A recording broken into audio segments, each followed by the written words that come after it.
Ghost Coat Magazine welcomes in our old friend Mike Gilbert of Flotsam and Jetsam. How are you doing, man? I'm doing great, man. Thanks for having me on again, Keith. Thanks for being back. We've gotten to chat with you over the years. It's been rad, always catching up with you or Eric and guys. And I'm so pleased this Blood in the Water album has really been received really well. Fans seem to love it. We dug it ourselves. So congratulations, and let's get some thoughts on the current state of the Flots gang. Oh, thanks, man. We're super excited about it. It's probably done better than any other record that we've ever done before, and it seems like we've locked on to some form of chemistry with the band right now, to where it's just running very, very smooth as far as the songwriting and what we're coming up with. And I can only tell you, it's just the beginning right now. So. Right on. And yeah, obviously got a little bit of new blood in the band in the rhythm section, which is cool. It's not always the case, but and I think it's interesting whether it was because of the pandemic or not, but you guys came right back with another record. Obviously you would have been on tour behind the last record a lot in the last couple of years, but if it was the downtime, cool. And if it wasn't, and you guys just intended to come right back with another new record, badass. Yeah, it was supposed to come out January of this year, January 10th. Because we had an Accept tour scheduled for like January 16th or something like that in Europe and the UK. But if I can say anything positive about the pandemic, it actually bought us a little bit more time on this record, because that tour got rescheduled and we were able to push our dates back a little bit, for turning in the album. And so we got to do a little bit of extra work on it, just some finishing touches. And, the artwork and everything. Artwork always takes a while. And, we went through some changes with that, too. It was originally going to be called Brace for Impact, which is the third song on the album. And it ended up becoming Blood in the Water, So, which I think is way cooler. It is cooler, and it definitely suits the mood of the record. It's a very vicious, aggressive record. There are no really chill Flotsam and Jetsam albums, first of all, but it's a very heavy, fast record. And I think old school fans and younger fans that are just kind of finding the genre lately will dig this kind of style from you guys. And obviously, Eric crushes it, and the whole band seems to be cooking, whether it was the songwriting or, again, this period of time. So you guys really fired up. Oh, thanks, man. Yeah, AK on this one, he...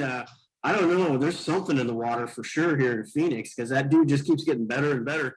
And just sitting there listening to his tracks while he's doing the vocal tracks, I'm just like, oh my God, for as long as he's been doing it, and he's just, man, I guess he's drinking the blood in the water. It's making him better. Oh my God. Oh, that was right. The pun. All the shark puns. You can have them all for this act. It's all good. Keep swimming. I like that. Jaws memes. I'm sure there's a lot of good, there's a lot of good water monster movies. So yeah, any of them apply.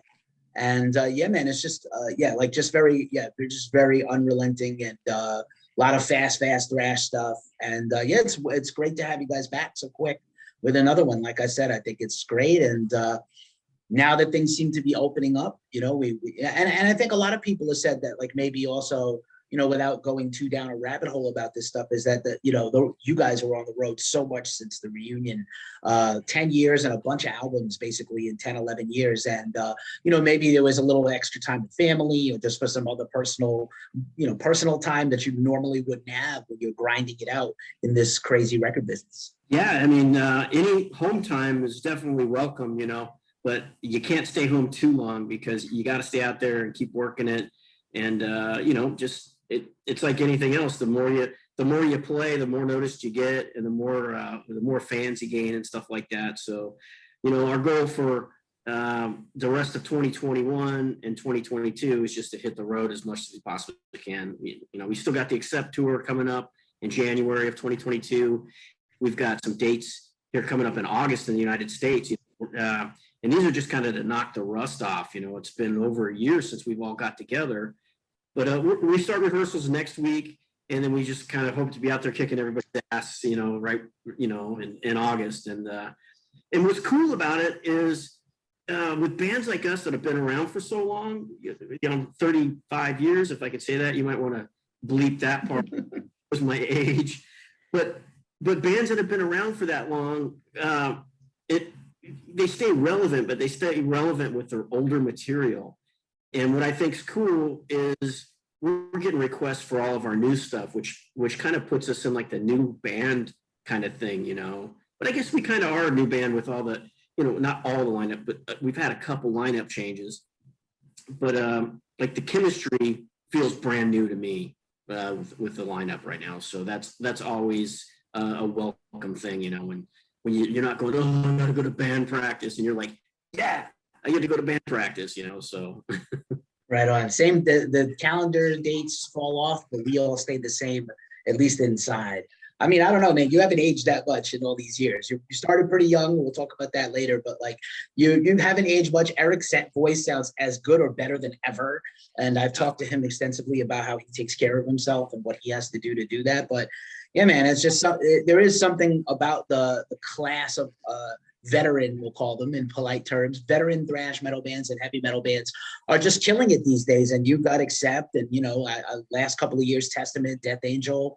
If we could only get Forbidden back, but I'm so thrilled that you guys feel like very plugged in and vibrant right now and not relying on the hits. There's a new record coming by Exodus. We'll love that. Of course, I'm sure it's going to be killer. And we hope Tom gets well soon, Tom Hunting. But man, just like, it does seem like a very great time right now in the world for heavy metal. And there's also a crop of new bands that are doing kind of like a tribute to like younger heavy metal bands like Eternal Champion and bands like that are just like, oh, we're still bringing, we're like loving that era. And I think it's awesome. It's really like, it tickles a funny bone in me a little bit. Oh yeah, it's definitely pulse, a strong pulse again, like metal went away for a while there, if like you were in a metal band, it was almost like you were cursed, don't be. But it seems like it's come back with a vengeance now. Like everybody's loving it. You listen to even the like top. Is there even a top 40 anymore? But like rock radio, you hear bands, people screaming, and just like, wow, they're playing that. I heard "Am I Evil" on the radio. Like, I never thought that would happen. I know that's been going on for quite a while, but that's just crazy, Right on. And you know what? It's interesting also. I think I definitely heard one of the singles on Liquid Metal on Sirius XM. I don't drive, but I have the Sirius app on my phone. So I listen occasionally to just kind of see what's going on there and listen to the different channels and check it out just to get the full flavor of what, what's out there for people. And there's things like Bandcamp and there's apps and there's streaming. And it's kind of odd because obviously you came from the era when it was only vinyl and a few CDs and cassettes and a lot of cassettes. And now vinyl is back, but it's interesting that I feel like Flotsam is pretty well at streaming. At least a couple of classic tracks have a lot of spins, and the new stuff has gotten like a really big boost. Yeah, they've been playing it a lot, thankfully, and greatly appreciated. But fans are requesting it. Blood in the Water is just doing really good. Brace for Impact is the next one that came out after that, so I'm hoping they're going to pick that one up here pretty soon too. But Liquid Metal's put us in the Devil's Dozen and stuff, and we've been in there for a couple weeks, which is, man, I turn the radio on, I'm like, yeah, right on. Right on. And I think Mustaine on his Gimme Metal show on the Gimme Metal app also had a song. He loves you guys, so he blasted a track out a couple of weeks ago on his before last one. So yeah, man, fun times, just a good time for you guys. And again, we need, it's just a strangely fertile time for music right now, where there's like all these different little scenes, and the old school bands are getting a lot of play and respect, and there's not newer bands. And of course, it's funny you mentioned Am I Evil, because all the talk this week is like Black Album 30, right? Because that's coming up in August, and Metallica's announcing all these crazy things. And I have always felt, despite they've kind of evolved to, these different kinds of things and become this big, like pop culture thing. I still feel like as Metallica goes, they kind of bring heavy metal with them a little bit still to this day. Oh yeah. I mean, they're the pioneers, back in the day, that's what we were all aspiring to be, like to have that guitar tone, like James and Kirk, the chunky and just the speed, I remember the first Metallica song I heard, Hit the Lights, and I was just like, I want to do that. And then, Yeah. So that's what we're all trying to do is make something heavier and faster and heavier. Yeah. That's it. That's it. There's no other horizon as far as I'm concerned. Like faster and heavier. Let's do it. You can always do a few different things, and you guys are always very inventive. And you've been a very inventive player. I think maybe underrated in your career as a player and a writer, because like there, if you dig into the Flots catalog, man, there's so much good stuff, and there's not just the big records that everybody knows. Since the reunion, like you guys have put a lot of work into these records. People should go back and check them out if they haven't. Yeah, thank you. There's one I would definitely like to remix. Would be the third record, When the Storm Comes Down. I'd like to have a remix of that. Maybe re-release it again at some point. But those are hard to find right now. We're still the metal roots back then. We're still just trying to. You used a great word, fertile, a little while ago, and the roots then were just starting to take. Yeah, well, I would love to get that, and I think also there's an audience, especially like audiophile vinyl nerds, which I'm definitely count myself as one, will definitely go get your re-release. I think Music on Vinyl is doing some reissues. They're awesome. If people don't know what they are, musiconvinyl.com. And they specialize in remasters, not necessarily always remasters, but things that haven't been on vinyl before in really great versions. And I think they did Doomsday, which unbelievably is going to, we're talking right before July 4th, which is going to be 35 years old. Again, you were a little kid.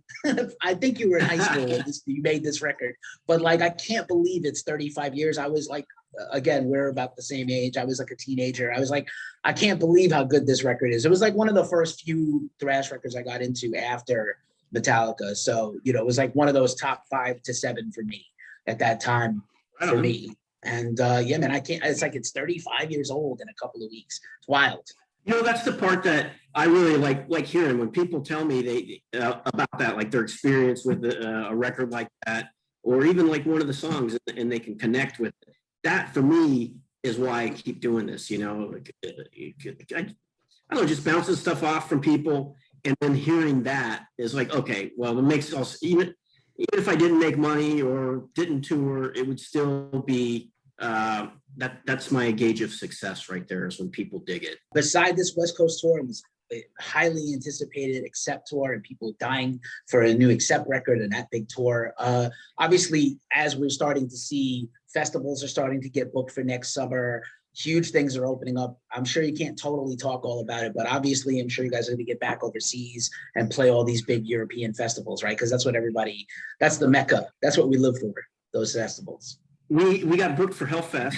We've been booked for it for 3 years, and something just happening, and then the flyer for it came out, and we're playing right next to Sacred Reich in it, which I think is pretty cool. We get to see our old buddies over there and have a beer with them, Right on. I feel like Phil was in the band for like 5 minutes once, in between bassists.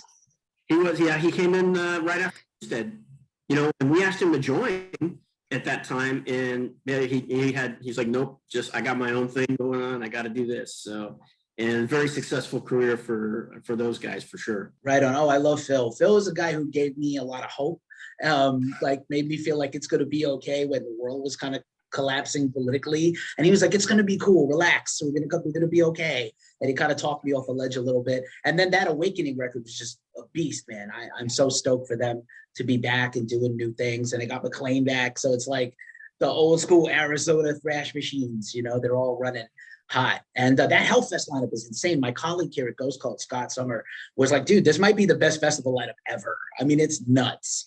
Priest, Metallica, Guns. Like, it's so deep, and it's like over 2 weekends. It's kind of crazy. It's like the extreme metal of all types finally got like its own Coachella. It's across weeks. Totally. Like, wow. I think every band on the planet is playing there.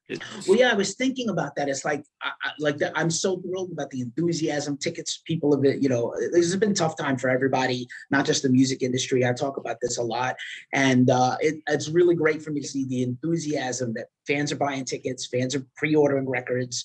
I've heard from a couple of bands that their pre-orders are selling out or almost sold out, and we're blowing through merch. I heard the Foo Fighters played Madison Square Garden last week, and there was no merch left at the end of the show for an arena band. That's insane. So people have a hunger to get live music back, and I was really concerned for a while, regardless of what happens in the world, medically and our lives, whether live music would be able to come back, because it's just been impacted so greatly. So it's really awesome for me. I love the live streams. I enjoy them, but I don't think there's no real replacing a live show.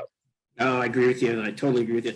They're fun to watch, but like, there's just something about being a live show, the ambience of it, and it's just incredible, especially when a band that I saw not too long ago, it was over a year ago, obviously, but was Shinedown, and they had a huge failure, like the power went out. And that's a wah situation, and they came back out and they elevated it and brought it back to where it was. And I was so impressed by a band that can do that, because most of the time, the night's over. It's just kind of hard to get that back.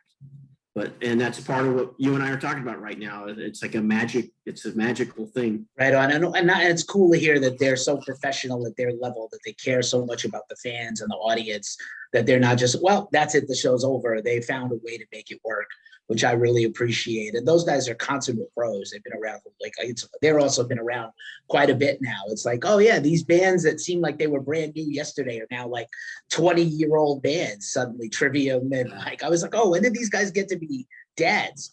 It happened overnight, but it happened. So it's cool.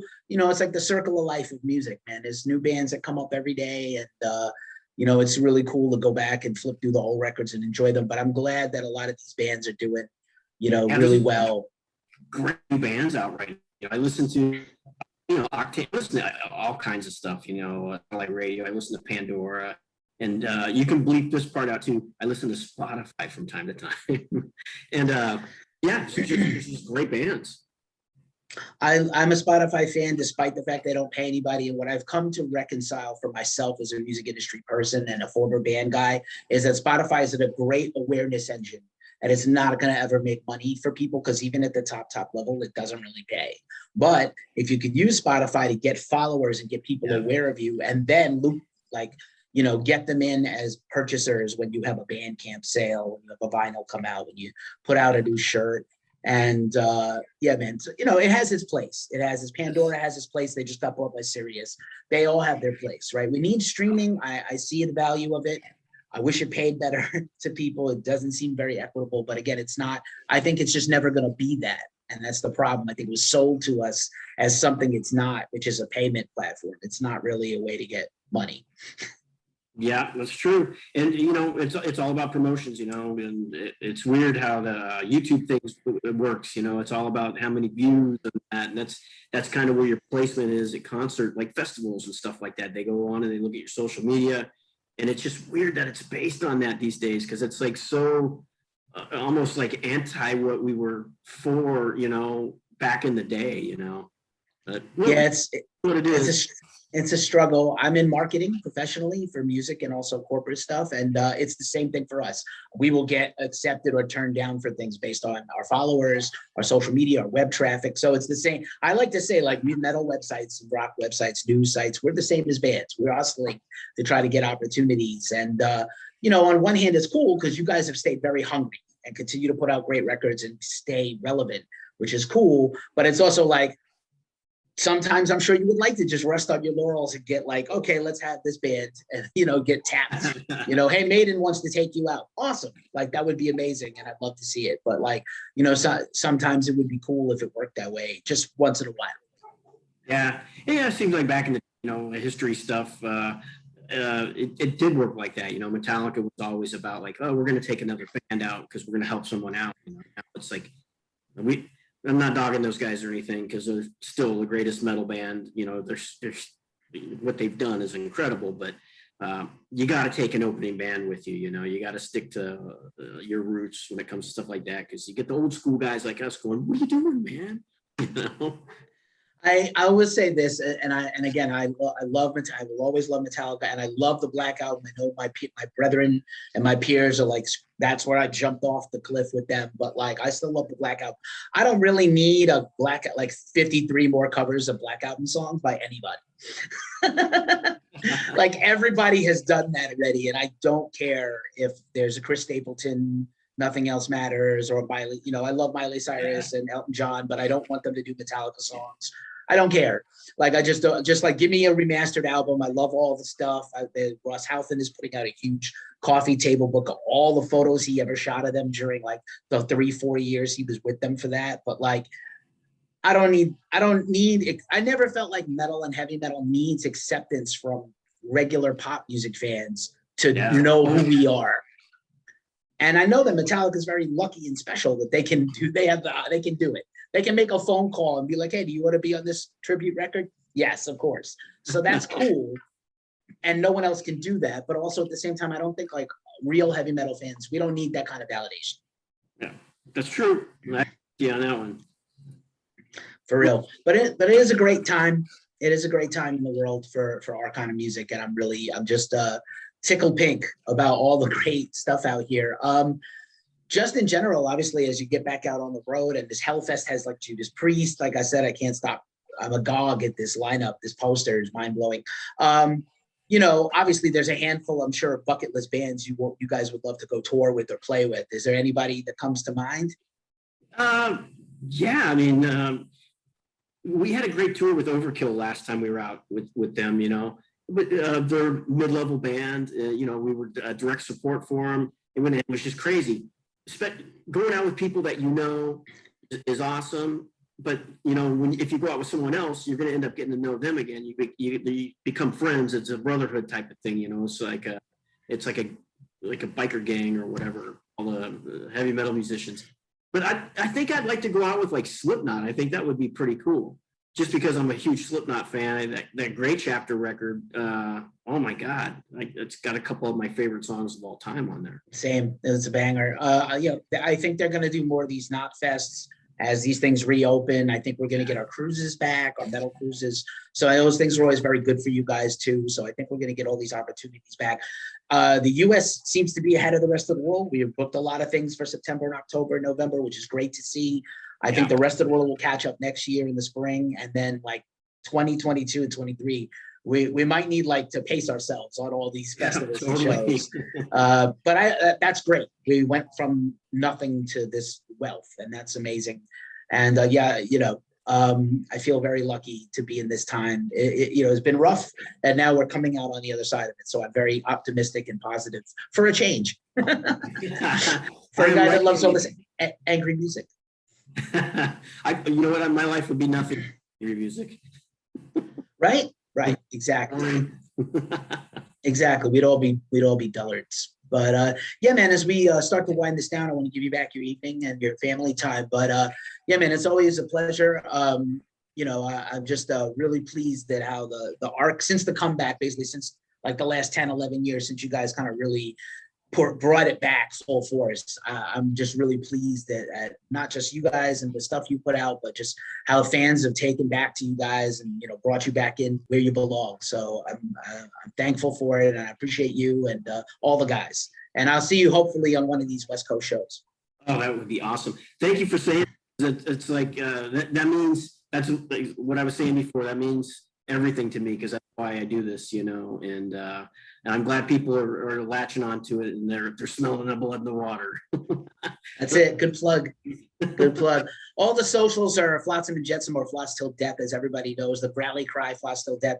Get your Flotzilla shirts and hats and banners and posters, and get Blood in the Water. It's out now on AFM Records, the excellent record label, AFM Records. Super pumped for them and you. Mike Gilbert, always a pleasure to see you, man. And again, next time in person. Yes, you too, Keith. Thank you so much for having me on, and take care and stay safe and be well, man. And I'll talk to you hopefully here in August.